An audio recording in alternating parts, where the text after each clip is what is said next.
menace has been taken down, we can focus on the other things trying to kill us. Which, if I just check my notes here, is all of them. Everything.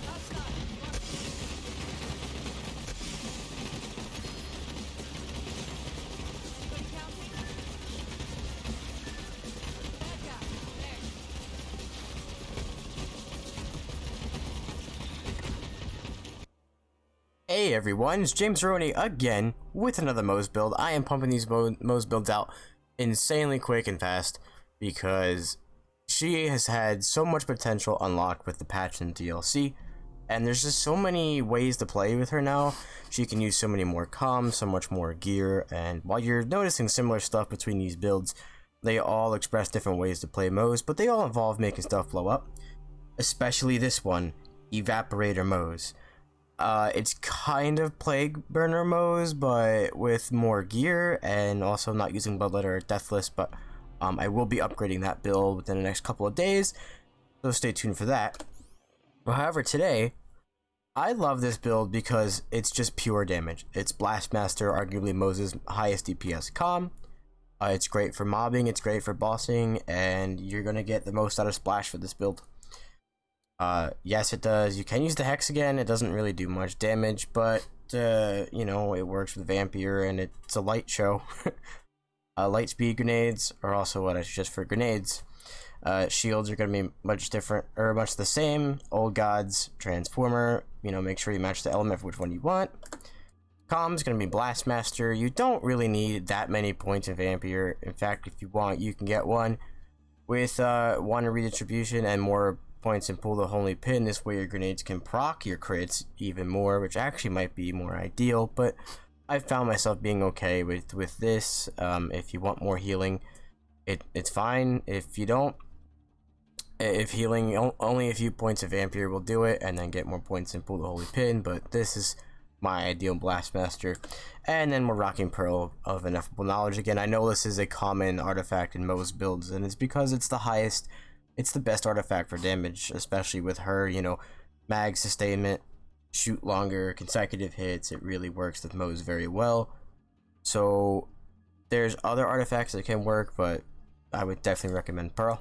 In terms of gear, the usual suspects: Plague Bearer, Flipper, incredible mag sustainment. It's fantastic for bossing and mobbing. This is a huge weapon for this build because even without Forge, you can sustain the ammo in this gun by just having a point in redistribution and a couple points in means of destruction. Miscreant, which is a fantastic pistol for bossing. I will show you a Traunt clip either before or at the end of the video. There, I think I killed Traunt in like 3 seconds with a Miscreant and a splash damage anoint. It is insanely good. It's good for mobbing too if you get one with bigger mag, but for bossing it's fantastic. Beacon, incredible splash damage, consecutive hits or 200% splash, or even Iron Bear splash anoints. ×1 would probably be better for mag sustainment, for ammo sustainment, because you don't want to reload with Blastmaster. But I think if you get a ×2 and a decent sized mag on that, you would be fine as well. Which you got guns like the Sandhawk. Again, I will show you a clip of this destroying Graveward incredibly fast. Don't count this weapon out. I only really use it as, you know, a boss killer, but those are important. And this with 200 splash just completely melts everything. Complex Root, incredible splash damage, very, very strong gun. However, please make sure you take cover when you use this with Moze and Blastmaster, because with all the AoE and splash damage you're doing, and then 5 points in torque cross promotion, yeah, you're gonna kill yourself a lot with that, but that's, most players have been used to that for a while now. Radiation is also a fantastic element that works with this build because you're blowing everything up. If you're mobbing, I definitely recommend looking into getting Radiation. Contain Blast, a very good AR. I think it's better for bossing because it does have kind of large ammo consumption. But even if you're not bossing with it, it'll mob just fine. Just make sure if you're using one for mobbing that it's more consecutive hits, and that it is a bigger mag, or maybe even just one projectile, because you don't want to have to reload. Plumage, I know it's called plumage, but the mag looks like a plum. Okay, leave me alone. Fantastic weapon for Blastmaster. It is a mobbing warrior. You can just chuck those tracker grenades, kill one enemy, and then they'll drop another one, and it just chains over and over and over again, and you can clear out mobs like nothing else. Plague Bearer, I think, is still the king of mobbing, but if it's your style, which I love the way you hold Atlas rocket launchers, this thing is definitely a beast. Consecutive hits for mobbing I recommend, and 200 splash for bossing. Herald, it's just it's not a top tier weapon even with Blastmaster. It's very, very good, don't get me wrong, but I'd rather use a beacon for damage in terms of pistols.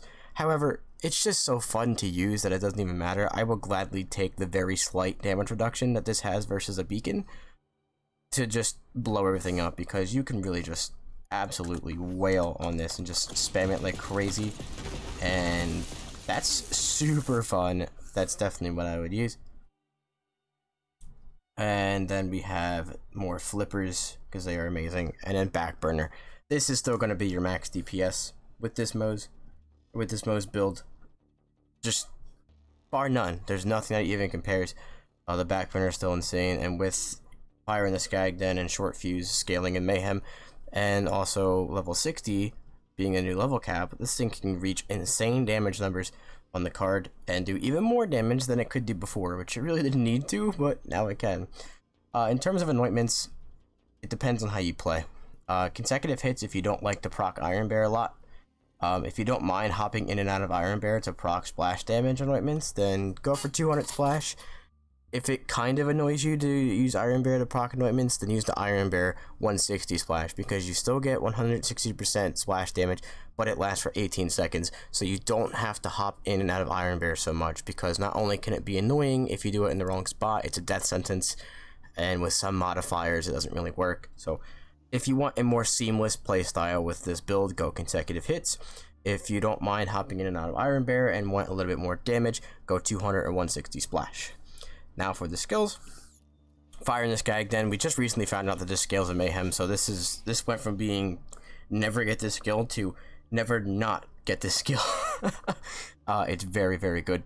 We've got 2 points in Grizzle to help with Iron Bear cooldown, because we want to be able to proc, if you're using that 200 splash anointment, you want to be able to hop in and out of Iron Bear as fast as you can. 3 points means of destruction. Ammo sustainment is huge with this build. You don't want to have to reload. If you're using guns with that use more ammo and have a smaller mag but might get you more damage, then this is very necessary to have 3 out of 3 in. More splash damage. This entire build is built off a splash, and with all the double dipping going on between Short Fuse and whatnot, 5 out of 5 in Toward Cross. Not so much for the splash damage radius, even though that helps, but the pure splash damage it adds. Pull the Holy Pin. Your grenades can proc crits. Those crits can proc redistribution, and also other skills like if you build down Red Tree, experimental munitions and whatnot. So it's a good idea to run Pull the Holy Pin. The higher chance your grenades have to hit a crit, the more crits you hit, more ammo. Fucking crazy how that works. Vampire, again, it might be ideal to put a couple more points on your Blastmaster, or have a couple more points on your Blastmaster in a Pull the Holy Pin versus having so many in Vampire. It's not, I wouldn't run this without Vampire, because this build does kind of rely on grenades for utility pretty much. But yeah, if you have like 5 out of 3 and Pull the Holy Pin, literally half of your grenades will be proccing crits. And if you're using a clothing magic tracker, that's a lot of grenades. To the last, again, you'll see people that say this isn't necessary. I think it's just useful when you're in fight for your life, to keep your fight for your life up if you have the Guardian rank that too angry to die.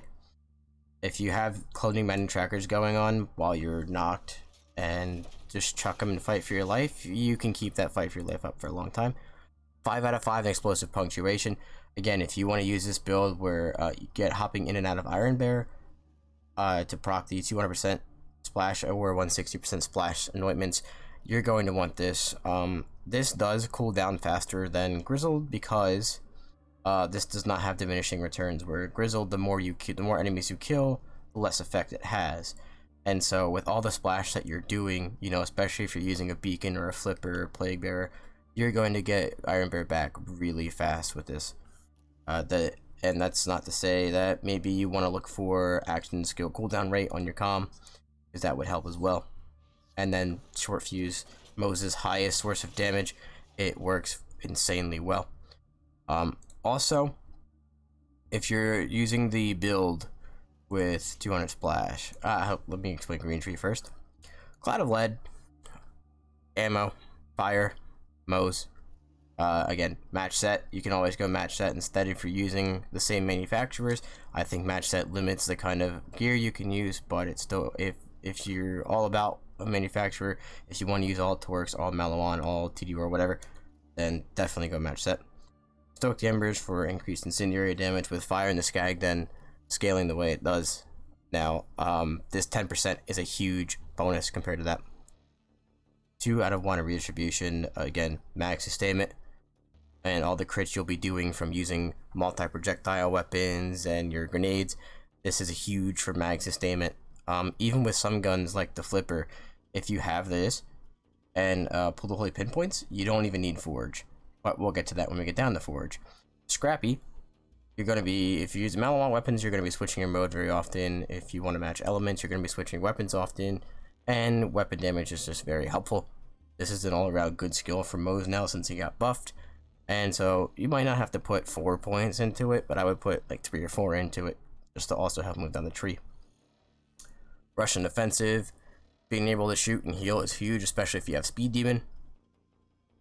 5 out of 5 in scorching RPMs because you're going to be using those crits to regen ammo, and it's just a good idea to get crits in the first place. Plus you're increasing fire rate. More fire rate equals more chances to proc short fuse. Iron Bank, because mag size really matters. The bigger mag that you have, the less ammo that you use, you can keep Blast Master going, because remember, reloading is the last thing we want to do with this build. Some for the road. If you're using 200 splash or 160 splash for damage, then I definitely recommend picking up some for the road. You can hop out of Iron Bear, just absolutely spam any weapon that you're using. And I'll show you right here. I mean, you guys probably know how it works, but you get the free 5 seconds of just shooting the weapon. You'll see the clips where I boss before and after this that you can just really spam. And you can see, you know, by just having topped off, I already got Iron Bear back before I even ran out of my mag.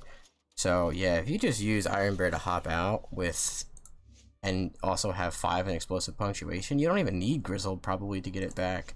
Iron Bear did receive a buff not too long ago, but not recently, where it got more cooldown right before 2.0. Mayhem 2.0 was implemented. Click, and Forge. Now, the bottom of Green Tree and the top to middle of Red Tree is where this build differs. If you're going to use weapons like the flipper and anything with a huge mag that can still put out tons of damage, it doesn't eat up ammo, then I would change these skills. I like using guns like the Miscreant, the Herald, and the Beacon. Those weapons eat ammo like crazy, and they don't always have the highest mag. So that's why I have spec'd into Click, Forge, because I'll get that 60% gun damage eventually the more I shoot, and I can sustain more ammo with Forge. However, if you're running Flipper or just any gun with bigger mag that has more ammo sustainment, I would take points out of Scrappy, Click, and Forge. Not every point out of Scrappy, but move it down here. I would go for 1 more in Armored Infantry, 5 out of 5 in Drowning Brass, and then 1 in Experimental Munitions. These are huge, but I want to stress this. If you are using guns like the Beacon ×2 or guns that use a lot of projectiles and eat through ammo, you're gonna have to, you can see, yeah, I mean, you're gonna regen ammo with your grenades critting and redistribution and that, but if you're just absolutely just spamming, it's better to use this setup. However, you can kind of change this your way. You know, you can throw on Auto Bear if you're using the Splash Anoints, because Splash Anoint is universal. This doesn't increase the splash damage of just your weapon, but all your splash damage. So short fuse, grenades, Iron Bear, anything that does splash receives this splash damage anointment bonus. So if you want to throw Auto Bear on and have that just destroying shit as well, you can. It's a really versatile way to play Moze. You can spec out of the bottom of Green Tree and go further into Red Tree if you don't mind using guns with bigger mags. I like using different guns, especially guns that have smaller mags. Like the Miscreant is a powerhouse, but in order to get that type of damage on it, you have to have such a small mag. So it's trading off, and that's the kind of the beauty of builds is, do you want this or do you want this about it? And you guys are, you're always free to take my builds and change them however you want, because that's the whole point of a build, is to find somewhere to start and then make it fit you. You'll get more damage out of this probably if you spec down Red Tree and give up Click and Forge, but it kind of limits the gear that you can use. But if you want to use more gear and still do insane damage, you most certainly can spec this exactly how I have it. If you want Auto Bear to be destroying stuff too, then throw a point in Auto Bear. There is plenty of ways to get this to work. It's just pure fun no matter which way you play it. So I hope you guys enjoy it. Evaporator Moze. I kind of like that name. I really like that name. That's probably why I used it, huh? If you guys liked the video, make sure to like and subscribe. Tell me I'm beautiful in the comments, and I will tell the same to you. The save file is down in the description if you guys want to use it. If not, if you're on console, I'm sorry, you're going to have to farm for all this stuff, which I am going to do today. I can't wait to get all this gear from my stuff. Oh, I can't talk today. Anyway, have a fantastic day. James Roney, Evaporator Moze. Ya yeet. That's a terrible angle. Oh, well, this is good to fade out on, right? Yeah. Okay.